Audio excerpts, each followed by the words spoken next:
Bendiciones, paz en Cristo, mis amados hermanos y amigos que siempre nos acompañan todas las semanas. Bienvenidos a un programa más de La Luz en mi Andar, día viernes en el cual meditamos en esta primera sección de los viernes en las personas del Nuevo Testamento. Estamos considerando personas del Nuevo Testamento y personas o personajes de los cuales escuchamos poco. Estamos estudiando a cada uno de ellos y también tratando de sacar aplicaciones importantes, hermanos, que podemos nosotros implementar, incluir en nuestra vida diaria. Créame que el personaje de hoy es poco conocido, tengo mucho que hablar de él, así que sin más demora vamos a ir en palabras de oración y luego de esta oración, hermanos, vamos a ir de una vez a estudiar de este personaje. Acompáñenme a orar. Bondadoso Señor del cielo y de la tierra, grande sea su nombre, Señor, por los siglos de los siglos. Gracias por el don de la vida y por la oportunidad que usted nos da de tener inteligencia, de tener salud para poder abrir este libro maravilloso y meditar en él. Le suplicamos, Padre, que su palabra nos anime, nos alimente y también nos fortalezca y nos dé valentía para hacer los cambios necesarios en nuestra vida. Ayúdenos, Señor, a ir menguando para que Cristo Jesús, su Hijo amado, crezca en nosotros. Es en el nombre de Él, de su Hijo amado, en quien oramos y damos gracias. Amén. Bien, hermanos, vamos en esta noche a meditar acerca de Lucas. Lucas, ¿qué sabemos de Lucas? Vamos a ir de una sola vez para poder aprovechar el tiempo al máximo. Muy bien, hermanos, vamos entonces de una sola vez a estudiar de Lucas. ¿Qué podemos aprender de Lucas? Créanme, hermanos, como lo mencioné, tengo mucho material, el tiempo es corto, tengo muchos versículos para compartir con ustedes, probablemente por razones obvias de tiempo no vamos a poder leerlos todos, pero usted va a tener acceso a este video en nuestra página de Facebook, también en el YouTube y en las diferentes plataformas para que usted, si desea, acuda nuevamente a revisar y a leer con su Biblia, quizás en familia, cada uno de los textos. Quiero compartir en esta noche por lo menos 4 aspectos en la vida de Lucas que considero importante y de los cuales nosotros podemos aprender en nuestra vida diaria. El primero de ellos, hermanos, vamos a aprender acerca de Lucas como un hombre. En primer lugar, podemos decir, hermanos, con toda seguridad que Lucas no era judío. Lucas era un hombre griego, de origen griego. Su nombre es griego y algo que es interesante para nosotros es el uso del idioma griego de Lucas, que por cierto, según los expertos, es muy bien pulido, Lucas viene a ser escogido por Dios para escribir, en este caso, el Evangelio y también el libro de los Hechos. ¿Por qué escogería Dios a un gentil, a un no judío para escribir estos 2 libros tan importantes? Bueno, porque principalmente Dios escoge a Lucas siendo gentil para hablar y presentar a Cristo Jesús también a los gentiles. Lo vamos a ver en un momento, hermanos, pero dirige Lucas tanto su evangelio como el libro o la carta a los Hechos de los Apóstoles, la dirige a Teófilo. Teófilo también era un griego. Como ya lo mencioné, Lucas presenta a Jesús desde un punto de vista griego. No escribe a los judíos, no escribe siendo como un judío que escribe a judíos, sino como un gentil, un griego, que escribe en este caso también a griegos. Es importante reconocer que en sus escritos Lucas cita la Septuaginta, que es una traducción del Antiguo Testamento al griego, pues Ya hemos escuchado que el Antiguo Testamento fue escrito una parte en hebreo y en otra en arameo. Pues esa traducción al griego se le llama o es conocida como la Septuaginta, y Lucas la cita mucho en sus escritos. Como ya lo mencioné, es el único escritor gentil del Nuevo Testamento. Nosotros tenemos 27 libros en el Nuevo Testamento. 25 de ellos fueron escritos por judíos, y en este caso 2 de los libros del Nuevo Testamento fueron escritos por un gentil, por Lucas. Sus escritos vienen a ser la tercera y la quinta, o el tercer y quinto libro del Nuevo Testamento, Lucas y Hechos de los Apóstoles. Es interesante, hermanos y amigos, que Lucas no figura, su nombre no figura en el Evangelio que él escribe. De hecho, aparece su nombre, o aparece primero él mismo, no tanto por nombre, pero aparece él mismo incluido en Hechos capítulo 16 por primera vez, y su nombre por primera vez aparece en Colosenses capítulo 4 versículo 14, que en un momento vamos a leer. La tradición afirma que este hombre Lucas era de Antioquía, pero lo que sí sabemos con toda seguridad por sus escritos es que Lucas fue un hombre refinado, culto, educado, muy lingüístico, y también un hombre que probablemente pudo haber sido rico. Colosenses capítulo 4, hermanos, en el versículo 14, el apóstol Pablo, hermanos, escribe de la siguiente manera: os saluda Lucas, el médico amado, y Demas. Bien, ya vimos ahora a Lucas como un hombre. ¿Qué es lo que conocíamos de él? Pero hablando acerca de su profesión, podemos ver que Lucas entonces fue un hombre griego, un hombre refinado, educado, estudiado, con buena lingüística, y no es de extrañarnos el por qué. Pablo lo describe como un médico, el médico amado. Entonces estamos diciendo que Lucas, mis amados hermanos y amigos, era médico de profesión.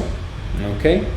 Si bien la práctica de la medicina para nosotros estamos hablando, hermanos, de hace más de 2000 años atrás, para nosotros la práctica de la medicina en aquel tiempo puede haber sido muy cruda, quizás para nuestros estándares, mas no fue primitiva.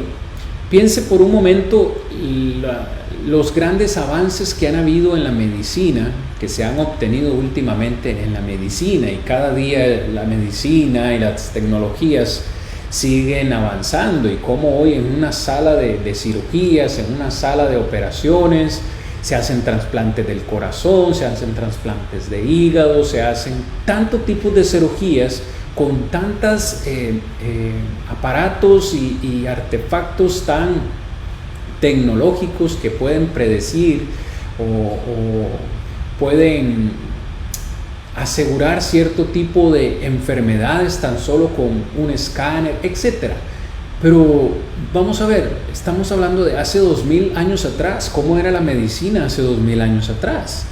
Para nosotros puede haber sido muy primitiva. Sin embargo, algunos estudiosos consideran que médicos avanzados de Egipto realizaron incluso cirugías complejas. Se tienen datos incluso de algunos médicos que todavía aún en ese tiempo eran capaces de taladrar un cráneo con el fin de aliviar la presión de una conmoción cerebral o un tumor, punción de forúnculos, etc. Entonces, aún para ellos la medicina era avanzada. Se tiene conocimiento, o algunos piensan que los médicos de ese entonces tenían conocimiento general de hierbas medicinales, de dolencias como indigestión, medicinas para aliviar el estreñimiento, el insomnio, etc. Los médicos griegos, también algunos estudiosos, nos dicen que practicaban en la tradición del noble Hipócrates. Como ya lo mencioné, algunos creen, hermanos, que Lucas pudo haber nacido en Antioquía y que pudo haber estudiado en la Facultad de Medicina allá. Sin embargo, hay otros que consideran que también pudo haber estudiado en la gran ciudad de Alejandría, donde estaba la escuela de medicina y muchos grandes hombres inteligentes se preparaban allí. Pero bueno, son especulaciones también que podemos hacer. Lo que sí es cierto es que la medicina o los médicos de ese entonces tenían una amplia, o debían tener una amplia gama de conocimiento, no solo en medicina, sino en plantas, hermanos, y también en este caso como Lucas, un hombre educado, un hombre que lingüísticamente dominaba el griego a la perfección, no solo en el habla, sino también en la escritura. ¿Qué encontramos en sus escritos? Y en esta parte, hermanos, sí voy a hacer solamente mención de una forma rápida, porque no puedo profundizar en cada una de estas cosas, pero cuando nosotros leemos el Evangelio de Lucas, quienes hemos tenido la oportunidad de leer Lucas, encontramos en su Evangelio cosas muy importantes, pero que son muy únicas del escritor. Ahora, usted tiene que tener en mente, cuando usted lee el Evangelio de Lucas, tiene que poner en su mente la idea de que Lucas era un médico, y en su escrito hace referencia a algunos términos médicos que otros escritores no usan. Por ejemplo, en Lucas 4:38, cuando Lucas menciona que Jesús sana a la suegra de Pedro, dice que la suegra de Pedro tenía una fiebre muy alta.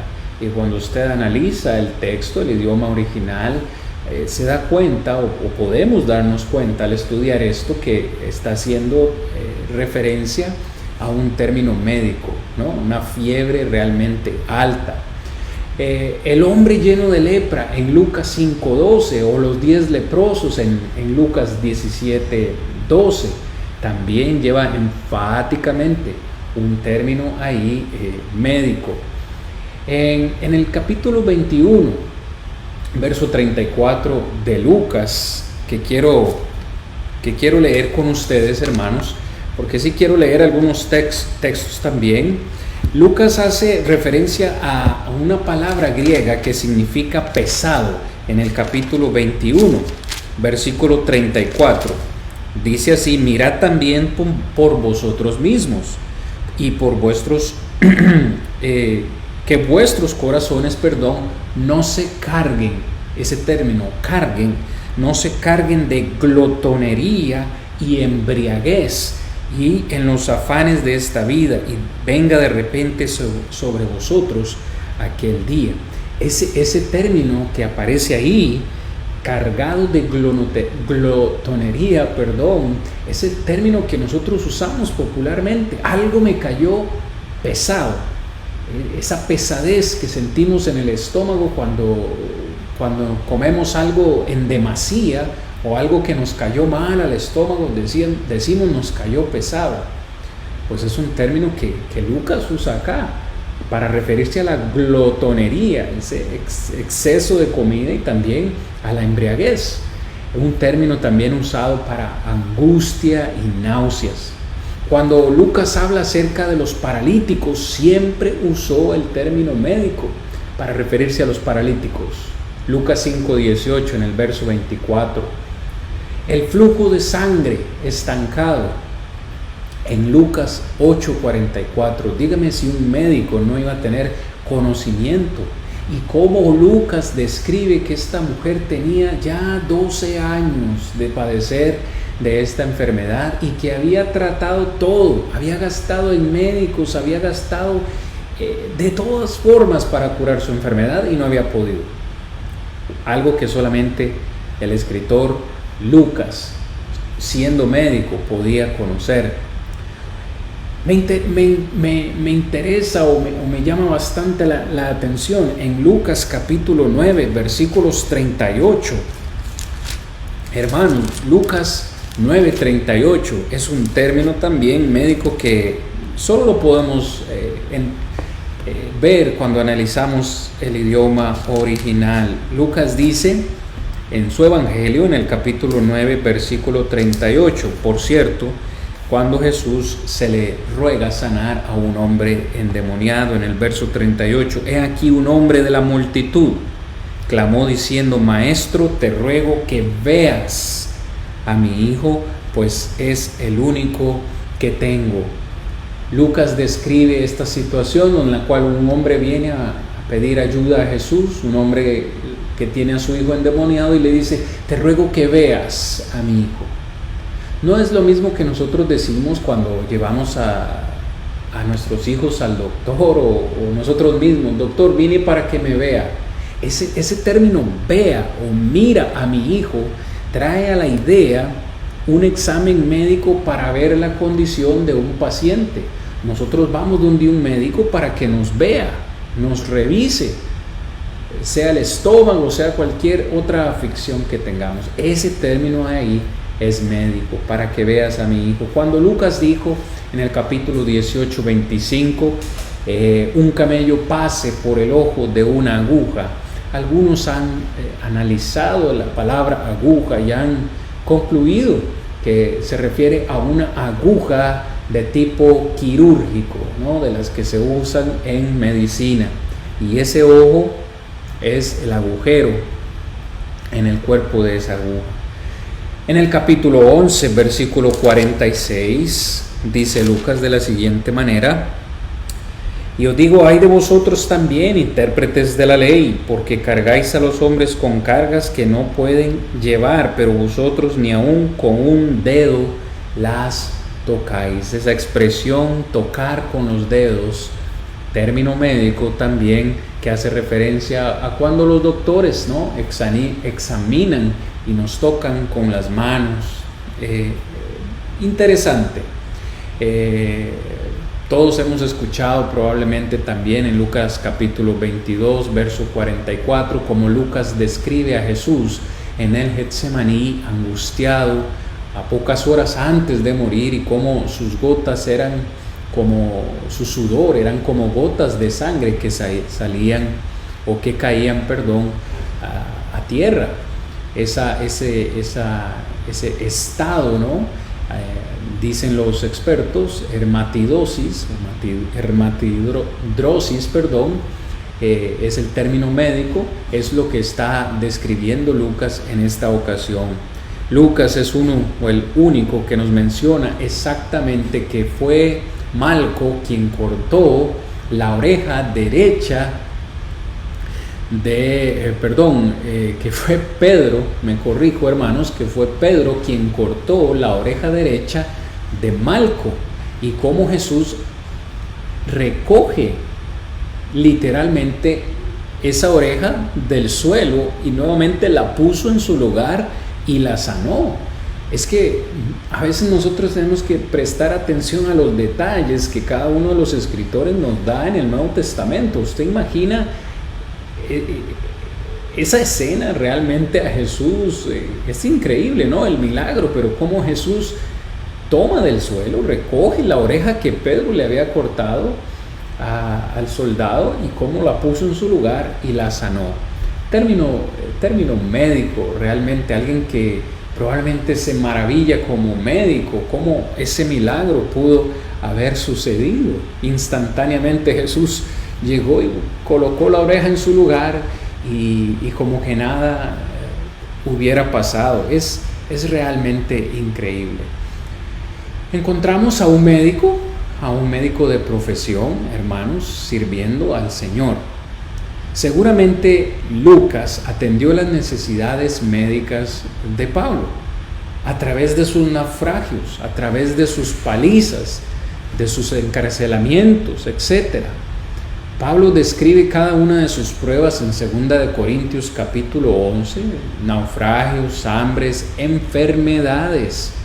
Qué bueno hubiera sido, hermanos, o qué bueno fue haber tenido un médico dentro del viaje misionero y que cuando Pablo enfermara o alguno de los compañeros de milicia enfermaran en esas travesías, tener un médico, alguien con conocimiento que les ayudara en esas condiciones. Y por supuesto, cuando nosotros leemos el libro de los Hechos, encontramos, como ya lo mencioné, por primera vez, aunque no por nombre, podemos deducir que Lucas estuvo por lo menos en el segundo viaje misionero, en Hechos capítulo 16, él usa o habla en tercera persona, ¿no? En un momento lo vamos a ver, pero de fijo o de seguro Lucas atendió las necesidades de Pablo, las necesidades médicas.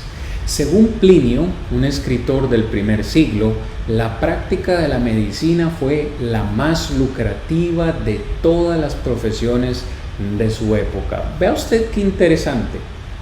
No solamente hoy, porque hoy la medicina es muy lucrativa, especialmente en algunos países. El ser médico genera mucho dinero, es una profesión costosa, cuesta mucho estudiarla, pero también genera sus recursos, ¿no? Cuando ya la persona empieza a ejercer. Pues no solamente hoy, se considera que en ese tiempo, hace más de 2000 años, la medicina o los médicos podían hacer mucho dinero, era muy lucrativa. Por eso mencionamos en la introducción que podemos deducir que Lucas pudo, por su profesión, por su educación, pudo haber sido un hombre muy rico. Sin embargo, ¿qué es lo que queremos rescatar en este momento?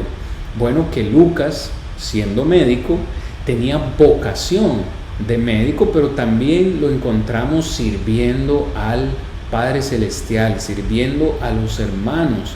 Recuerde que Lucas no es judío, él es un gentil. De hecho, para hacer, lo vamos a ver dentro de un momento, él tuvo que investigar para escribir el Evangelio y también el libro de los Hechos. Pero en lugar de estar haciendo dinero, en lugar de estar ejerciendo su profesión como médico para ganar y generar mucho dinero, encontramos a este hombre, a este gentil, sirviendo de ayuda en los viajes misioneros de Pablo.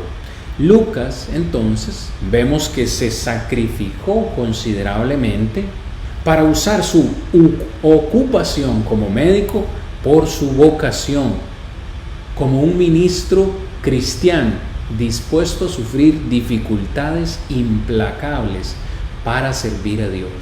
Hermanos, esto es muy loable. Yo lo he dicho en muchas de mis lecciones y lo voy a volver a repetir. No todos nosotros vamos a ser, o no muchos de ustedes van a ser predicadores, no muchos de ustedes van a ser maestros, ni sus esposas van a ser esposas de predicadores, ni van todos a ser ancianos. Hermanos, pero con la profesión que tenemos, aún con ella, de alguna forma podemos servir en el reino de Dios. Piense por un momento, si usted no es un hermano que está al 100% entregado a la obra, porque usted tiene un trabajo secular, tiene una profesión, tiene un trabajo y que se entiende, es para proveer para su familia, eso está bien, pero pregunte, con ese trabajo, con esa profesión, con lo que usted está haciendo ahorita, ¿en qué forma puede usted bendecir al reino de Dios o a los siervos de Dios que trabajan a tiempo completo? Es una buena e importante pregunta que todos podemos hacernos. Encontramos a un hombre desinteresado, ejerciendo su profesión, pero no para ganar dinero, sino para la honra y gloria de Dios, para ayudar, en este caso, a este gran hombre de Dios, Pablo, en sus viajes misioneros. Podríamos decir entonces, a la luz de esta información, que Lucas es el primer o fue el primer médico misionero. Amo cuando a nuestros países de Centroamérica o a otros países, nuestros hermanos de Estados Unidos llevan misiones médicas, ¿no? Porque llevan sus médicos y proveen servicios de forma gratuita a personas de escasos recursos. Esto es muy loable y es muy necesario, pues encontramos a Lucas siendo el primer médico misionero. Hermanos, amigos, lo digo otra vez, ejerciendo su profesión, poniendo al servicio de la obra de Dios su conocimiento, su profesión, para que el nombre de Dios fuera engrandecido. Qué hermosa bendición. Hemos entonces mencionado a Lucas como un hombre y lo hemos mencionado por su profesión, ¿no? Médico de profesión. Pablo lo describe como el médico amado. Sin embargo, ¿cuál es otra faceta que podemos ver de este hombre? A un hombre que fue un historiador cuidadoso. Un historiador cuidadoso. ¿Por qué un historiador cuidadoso? Bueno, hermanos, porque ya lo mencioné, Lucas no fue judío, era un gentil, muy educado, muy refinado, con una buena profesión, pero eso en cuanto a lo secular. Cuando él escribe, y quiero leer, hermanos, textualmente su evangelio en el capítulo 1, versículo 1 al 4, puesto que ya todos han tratado de poner en orden la historia de las cosas que entre nosotros han sido ciertísimas, tal como nos lo enseñaron los que desde el principio lo vieron con sus ojos y fueron ministros de la palabra, dice Lucas, me ha parecido también a mí, después de haber investigado con diligencia todas las cosas desde su origen, escribírtelas por orden, oh excelentísimo Teófilo, para que conozcas bien la verdad de las cosas en las cuales has sido instruido. Lucas se reconoce a sí mismo como un historiador, alguien que tuvo que investigar. Lucas no es un apóstol, no fue un apóstol. No cometamos esa equivocación. En una ocasión un hermano iba a predicar de Lucas. Ahora sí, hermanos, dijo, abramos nuestras Biblias en la carta del apóstol Lucas o del apóstol Marcos, han dicho algunos, pero ellos no fueron apóstoles. Lucas no fue apóstol. Fue un hombre escogido de Dios, pero que con diligencia tuvo que investigar todas las cosas desde el principio, todo el ministerio de Jesús, para poder escribirlo, dice por orden, porque aunque Lucas no escribe cronológicamente como los otros evangelios, sí dice que las puso en orden, es decir, en un orden lógico, en un orden entendible, en este caso para los gentiles, los griegos a los cuales él escribía. Hermanos, amigos, Lucas es mencionado por nombre solamente 3 veces en el Nuevo Testamento. Un hombre, podría decir alguien poco conocido, poco relevante, sin embargo, Dios lo escoge. Y lo escoge, hermanos, para escribir más en el Nuevo Testamento que cualquier otro escritor. Un momento, hermano, yo pensaba, podría decir alguien, yo pensaba que era Pablo el que había escrito más. Sí, tenemos 27 libros en el Nuevo Testamento. ¿Cuántos de esos 27 libros escribió Pablo? 13. La forma más fácil que le explico a los hermanos es, Pablo fue el apóstol número 13 y él escribió 13 cartas en el Nuevo Testamento. Ok, 13 cartas. Podría ser mucho, pero sin embargo, cuando usted hace el conteo de versículos por porción, por cantidad. Si usted pone junto el Evangelio de Lucas y Hechos de los Apóstoles juntos, es más material que las 13 cartas que Pablo escribió. Ahora, les pongo entre paréntesis dependiendo de Hebreos, porque si alguno quiere asignar la carta a los Hebreos como escrita por Pablo, entonces sería Pablo el que más escribió. Sin embargo, sabemos que el escritor a los Hebreos es desconocido. Lo cual, hermanos, simplemente quiero decir que Lucas es el único gentil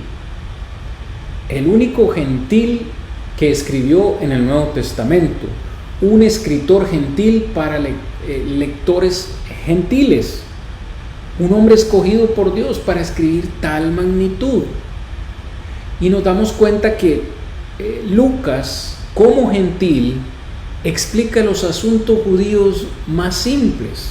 Por ejemplo, en Lucas 22:1, Lucas hace referencia a la fiesta de los panes sin levadura, también llamada la Pascua. Esto lo conocían perfectamente los judíos. Sin embargo, Lucas explica este aspecto tan simple. Lucas usa nombres griegos en lugar de nombres hebreos. Es decir, Lucas usa términos como maestro, Calvario, en lugar de decir rabí o Gólgota. Lucas también traza la genealogía de Jesús desde Adán, no de Abraham. Cuando usted analiza la genealogía de Mateo, la genealogía de Jesús, vemos que él la traza, en este caso, hasta Abraham, el padre de la fe. Pero eso lo sabían los judíos. Ahora, Lucas traza la genealogía de Jesús hasta Adán, el primer hombre creado. La pregunta es, ¿por qué? Bueno, Mateo presenta a Jesús como el Mesías, el Salvador del mundo, nuevamente porque él escribe a judíos. Pero Lucas no escribe a judíos, escribe a gentiles. Tiene que presentar a Jesús no como el Mesías, sino como el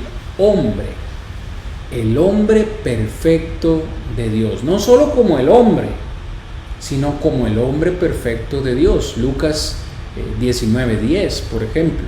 El Hijo del Hombre no vino a buscar, vino a buscar y a salvar lo que se había perdido. Y esto era algo que le encantaba a los griegos. Entonces Lucas presentó a Jesús como un siervo, no como un Mesías. Lo presentó como el perfecto o el hombre ideal. Esto era atractivo para los griegos. Presentó a Cristo como el Redentor del mundo entero, no solo de los judíos, sino como del mundo entero, porque el Evangelio y la salvación son para todos, es para toda la humanidad, no solamente para los judíos, como algunos creen. Entonces, Lucas dio especial detalle, una investigación cuidadosa, y dio atención a los detalles. Por eso dice, las cosas que te he escrito, o Teófilo, las he puesto en orden. Por tanto, así lo encontramos en su evangelio, en su escrito. Lucas, entonces, hermanos, fue un historiador confiable. Lo que nosotros leemos en Lucas y en Hechos, podemos estar seguros de que es algo confiable. ¿Por qué? Porque Lucas, como ningún otro, registra, tanto en su evangelio como en el libro de los Hechos, registra gobernantes, registra provincias y distritos sin error. Es decir, Lucas conocía Chipre, conocía Acaya, conocía Asia. Lucas conocía provincias senatoriales gobernadas por procónsules. Y les pongo los textos en la presentación, hermano, no puedo ir a ellos. Lucas conocía los principales magistrados de Tesalónica, que fueron llamados politarcas o polírtacas, término griego para un gobernador municipal. Hechos 17, 6 al 8.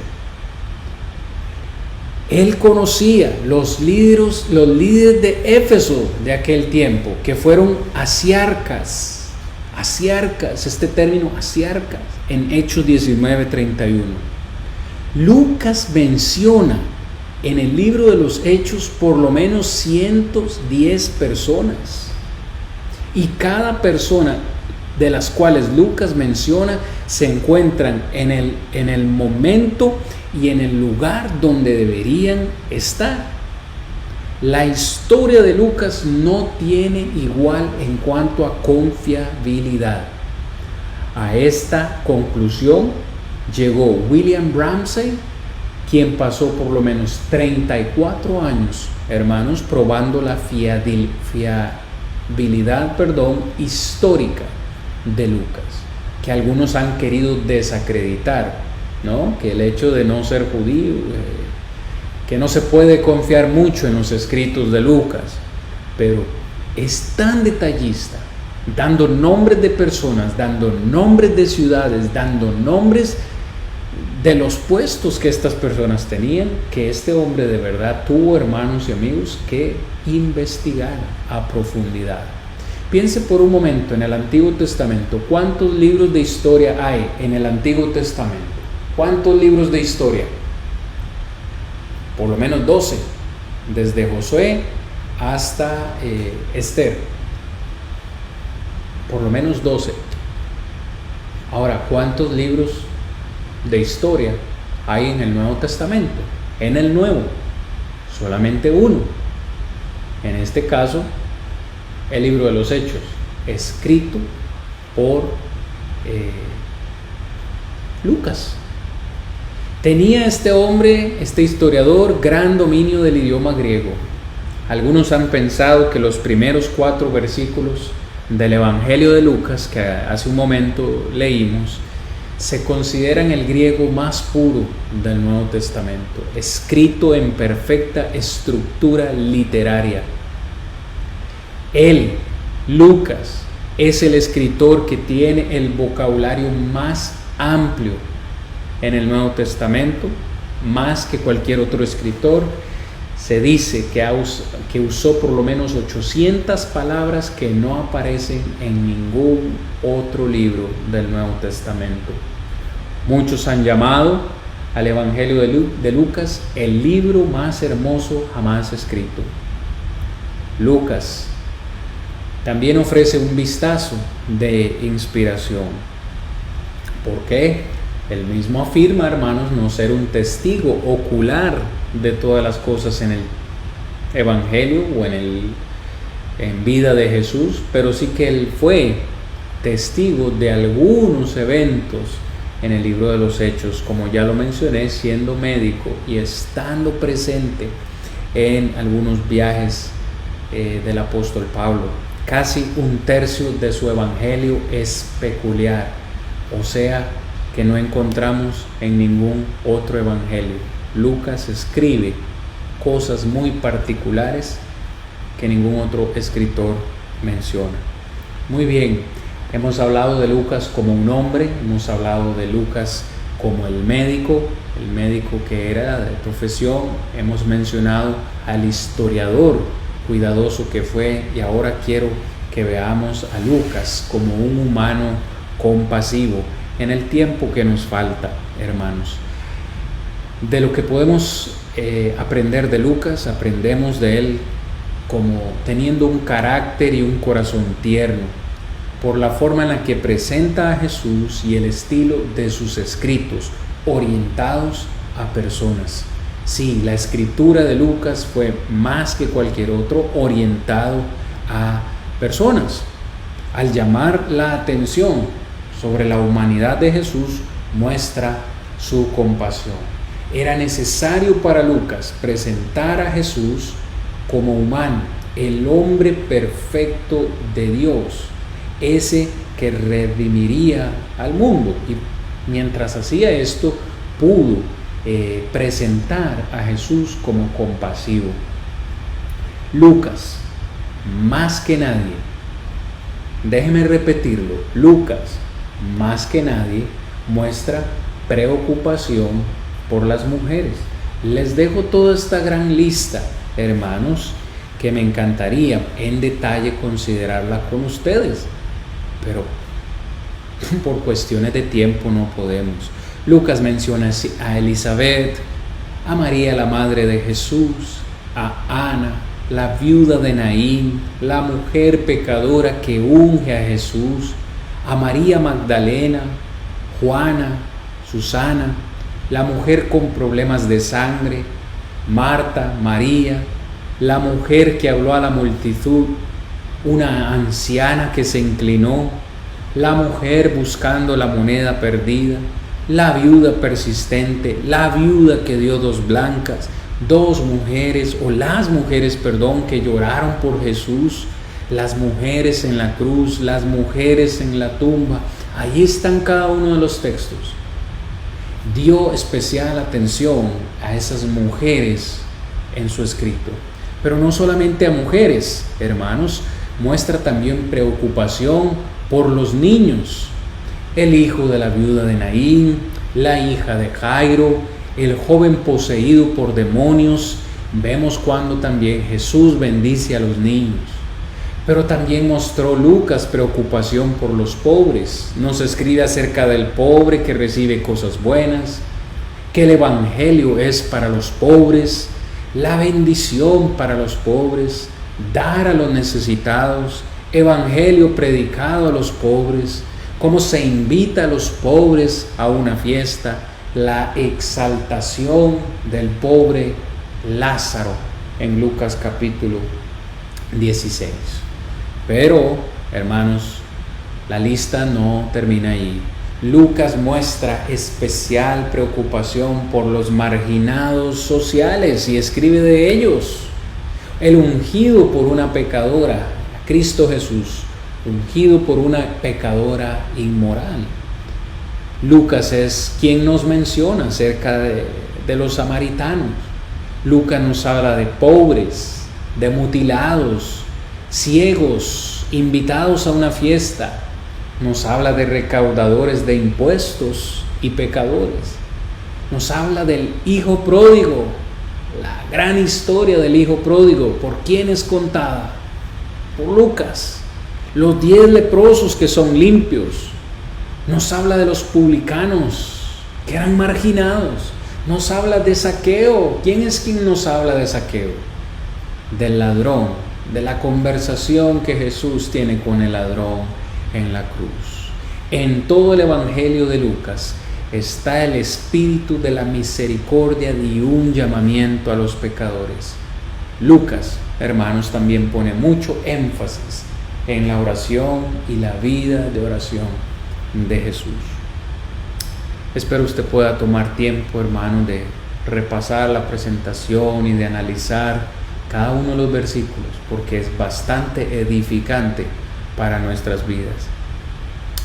Lucas, como un compañero leal, hermanos, vamos casi terminando, hermanos, como un compañero leal. Todo lo que sabemos, hermanos, sobre Lucas se relaciona con su participación en la difusión del evangelio. 3 veces se menciona su nombre en el Nuevo Testamento, nada más. Pero ¿qué sería de nosotros sin el evangelio de Lucas y todo lo que aprendemos y vemos del evangelio de Lucas? ¿Qué sería de nosotros, de este gran libro de historia en el Nuevo Testamento? Del libro de los Hechos. Hermanos, del libro de los Hechos aprendemos de la historia, del inicio y de los primeros pasos de la iglesia. En el libro de los Hechos tenemos todos los ejemplos aprobados de personas que obedecieron el Nuevo Testamento bajando a las aguas del bautismo. Eso lo escribió Lucas para nosotros. Su obra literaria, sus escritos son de gran valor al cristianismo hoy en día. Sus libros fueron escritos para convencer y convertir a los pecadores. Pero no solo eso, sino que también fue un compañero de viaje de Pablo. Lucas, como ya lo había dicho hace un momento, es mencionado, no por nombre, pero sí lo deducimos, o podemos deducirlo, hermanos, en Hechos capítulo 16, versículos 10 y 11. Cuando vio la visión, enseguida procuramos. ¿Quién escribe? ¿Quién escribe Hechos? Lucas. Esta palabra procuramos en plural da a entender que él se incluye. Procuramos partir para Macedonia, dando por cierto que Dios nos llamaba para que le anunciásemos, plural, les anunciásemos el Evangelio. Verso 11, zarpando pues de Troas, vinimos, no dice vinieron, vinimos con rumbo directo a Samotracia y al día siguiente a Neápolis. Hermanos, Lucas fue compañero en los viajes o en algunos de los viajes de Pablo. Cuando la compañía de Pablo salió de Troas hacia Filipos, donde parece que Lucas se quedó. Hechos 16:40. Entonces, saliendo de la cárcel, entraron en casa de Lidia y habiendo visto a los hermanos, los consolaron y se fueron. Ya no se incluye Lucas. Se fueron. Parece que Lucas se quedó en Filipos. Luego se reúne con Pablo cerca de del final de su tercer viaje misionero, cuando sale de Filipos, en Hechos capítulo 20, 5 y 6. Estos, habiéndose adelantado, nos esperaron en Troas, y nosotros, pasados los días de los panes sin levadura, navegamos de Filipos, y en 5 días nos reunimos con ellos en Troas, donde nos quedamos 7 días. La historia dice que Lucas viajó con Pablo a Jerusalén. Lo vemos en el capítulo 21 del libro de los Hechos. Probablemente ministró a Pablo durante 2 años en prisión en Cesarea. Lucas 24, 27. Se cree que acompañó a Pablo en su estancia en Roma y permaneció con él durante su encarcelamiento allí. Hechos 27 y Hechos capítulo 28. Durante su primer encarcelamiento romano, Pablo dice que Lucas estuvo con él. Lucas, el médico amado, y Demas te saludan. Colosenses 4:14. Ahora en Filemón 23:24, Pablo dice: Epafras, mi compañero de prisión en Cristo Jesús, te saluda, al igual que Marcos, Aristarco, Demas, Lucas, mis compañeros de trabajo, incluido Lucas. Sin embargo, en su segundo encarcelamiento en Roma, Pablo dice en 2 de Timoteo 4:16 que todos lo habían abandonado. Todos esos compañeros lo habían abandonado, incluido Demas. Demas me ha abandonado amando este mundo y se ha ido a Tesalónica. 2 de Timoteo 4:10. Y en el versículo 11 dice: solo Lucas está conmigo.